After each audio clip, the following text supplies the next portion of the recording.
I'd like to talk about using Sprang to create collapse fabric. This is a drop spindle, and I've got wool. I'm going to spin a little bit of yarn with it. So I turn the drop spindle and draft, and it keeps spinning.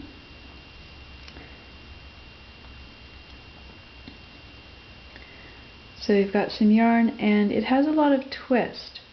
So if I bring it close together, you can see all of that springy twist. And usually when you spin, after you've got your strand, you put two together,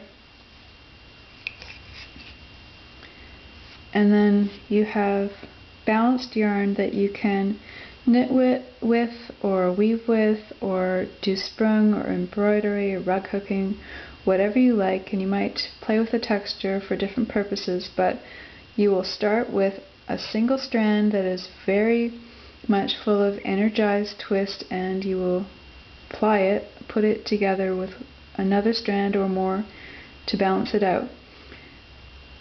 If you just use the one strand that was full of twisty energy and you tried to knit with it, your stitches would slant. If you tried to weave with it, your fabric would collapse on itself. They call it collapse fabric. And there was an article in Spin-Off about that, using an energized single to create collapse fabric. And I saw that article and I wanted to do it, but with weaving you have to get the distance between the threads of your warp correct. That's called a set. And it was sort of intimidating. And when I first tried interlaced sprung, I thought, well, this is creating something a lot like plain weave, and I don't have to worry about the set because sprung just sort of finds its own distance between the threads, depending on how you compact it, but you don't need to pick a particular reed size. It adjusts it itself. And so I set out to spin a single with a lot of twist energy and interlace it. This is an example of plain interlacing that just has balanced yarn in it. And I have a YouTube video about how to make interlaced sprung. It's with a very brightly colored peacock scarf. But essentially it's one row of Z twist followed by a row of S twist, and then repeat Z and S and back and forth. And that gives some strands going this way and some going that way, so it's like lacing your shoes. That's what interlaced sprung looks like.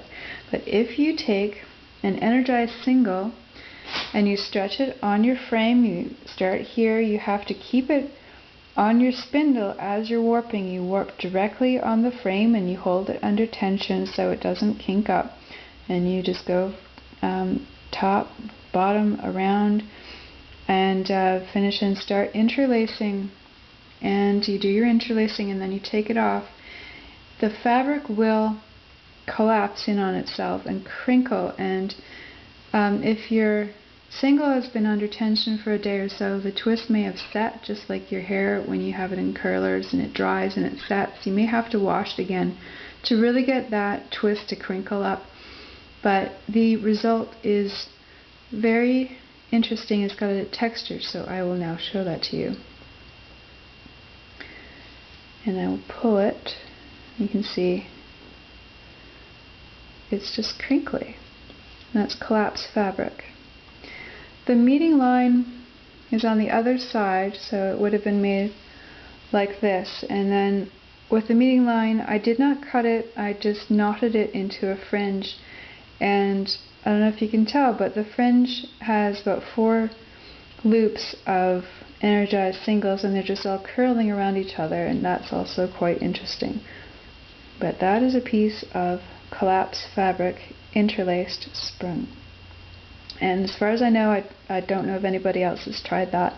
If you have, or if you see this and you try, I'd love to hear from you. And you can see there is the single, and the twist has come out of it because it wasn't under tension, and it can just about come apart. So I hope you find that interesting. Thanks.